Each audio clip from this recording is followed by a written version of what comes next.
বন্ধুরা, আমি বানাবো গাজরের একটা মিষ্টির পদ।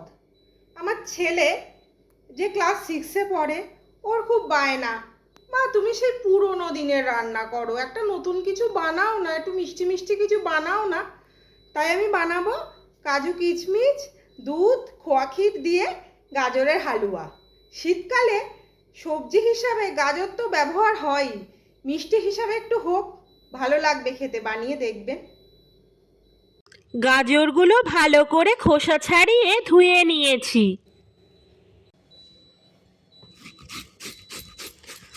গাজরটাকে হালকা ছেঁচে নিচ্ছি। মিক্সিং গ্রাইন্ডারে দিলে একেবারে মিহি হয়ে যাবে, সেক্ষেত্রে টেস্টটা অন্যরকম হবে। এটা দিলে বেশ ভালো লাগবে জানেন। আর আমি এটা কখন করছি জানেন? রাত প্রায় 11:30। আজকে মিষ্টিটা বানিয়ে রাখলে কালকে সকালে সানডে ব্রেকফাস্টে ছেলেমেয়েরা একটু বেশ ভালো করে খাবে। একটু শেষ পাতে মিষ্টি ওরা ভালোবাসে। প্রায় উত্তপ্ত হয়ে গিয়েছে। এবার এই ঘিটা দেব আমরা 2 চামচ মতো।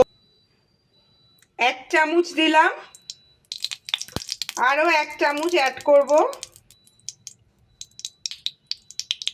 এবার কাজু কিশমিশগুলো ভেজে নেব, ভেজে তুলে রাখবো।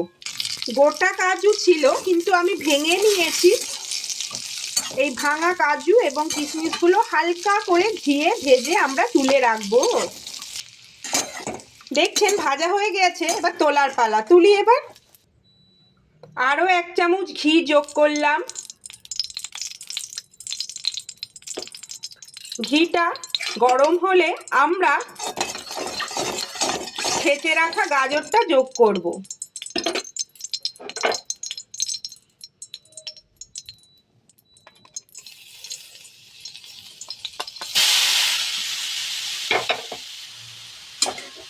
সুন্দর করে ঘিয়ে ভাজবো।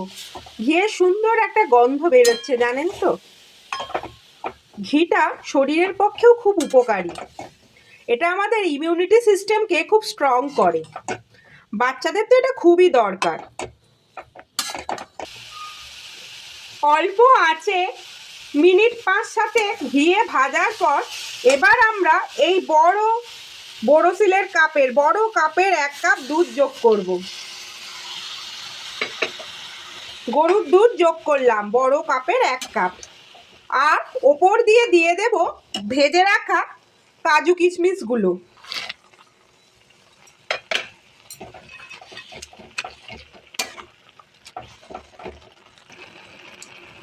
ওই বড় কাপেরই 1 কাপ 250 গ্রাম মতো চিনি এর মধ্যে যোগ করলাম। 250 গ্রাম মতো চিনি দিলাম। চিনি দিয়ে নেড়ে চেড়ে নেব এবং মিডিয়াম আঁচে রান্নাটা হতে দেব। চিনিটা যোগ করতে কতটা জল বেরিয়েছে দেখুন। এই জলটা পুরোটা শুকনো করব। দেখছেন বন্ধুরা, জলটা একেবারে শুকিয়ে গেছে। এবার এটি একটি প্লেটে ঢেলে, অবশ্যই কাঁচের প্লেটে ঢেলে ফ্রিজে রাখবো। 5-6 ঘন্টা ফ্রিজে থাকলে জমবে। কাল সকালে এর ওপর খোয়া ক্ষীর ছড়িয়ে পরিবেশন করব।